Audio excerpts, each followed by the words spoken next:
Чагылгандын данеги. Кечке жуук чагылгамды жаздын кара жамгыры төгүп, кыян жүрчүдөй, муштундай жүрөккө бүлүк салып жартылдайт.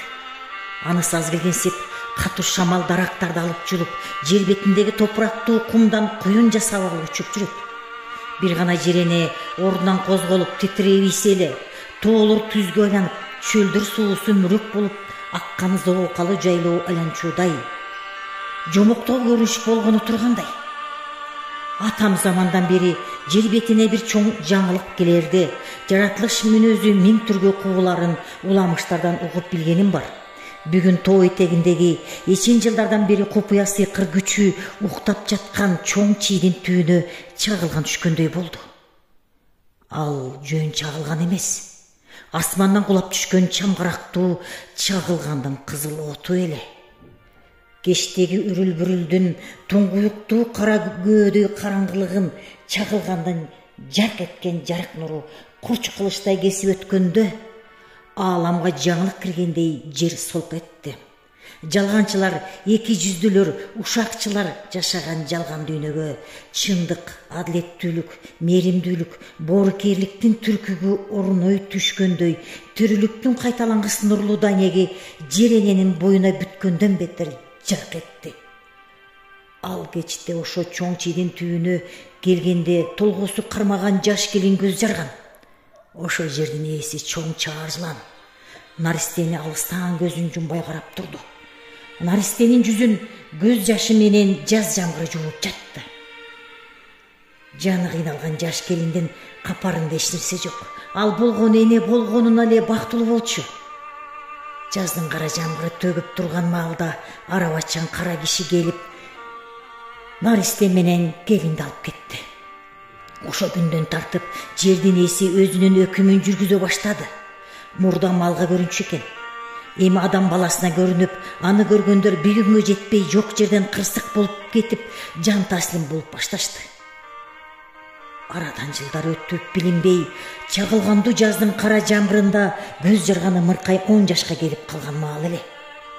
Түн бир окуң.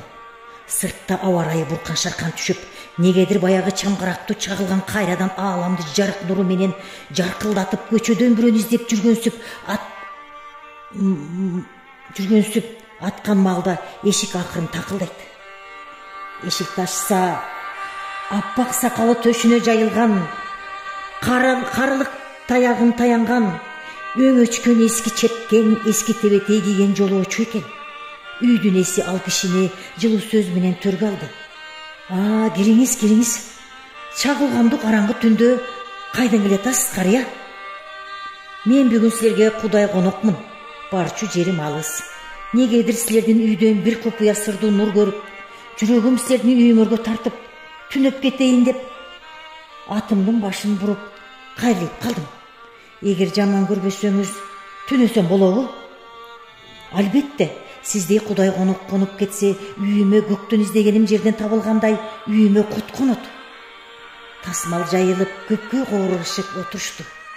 Бир убакта үйдүн терезесинен купуя сырдуу нурду улага тарапта чөк түшүп отурган 10 жашар баланын маңдайынан көрдү аксакал карыя. Ал тунжурап, өз оюн менен алпушкандай отурду. Анан ортодогу кыйлага уларып кеткен тынчтыкты аксакал төшүн жапкан белгисиз жолоочунун сүрдүү, каргылданган үнү бузду. Бул баланын тагдыры оор болот. Бирок маңдайынан ак нурлары жаркырап, жылдызды көрүп турам. Айтты койду дебе, келечекте таанымал, элге жарык нуру тийген мыкты адамдардан болот. Таң атпай жолго чыгып кеткен аксакалдуу карыянын элеси, айткан ошо сөзү, ошо 10 жашар баланын ой кыялын дүрбөлөңгө салып койду. Андан бери 65 жыл өттү. Бирок анын жан дүйнөсүндө ушул күнгө чейин сакталуу бойдон жүрөт. Сырдуу купуя нерсенин баары туюк болот эмеспи? Айтайын дегеним, чагылгандуу жаздын кара жамгырында жер эненин боюна бүткөн чагылгандын данеги, ошо жерде көз жарган Наристе. Чагылган кудайдын каары, кылычы, жанды оозго алып келген ажалдын оту, табияттын тили жок жоосу.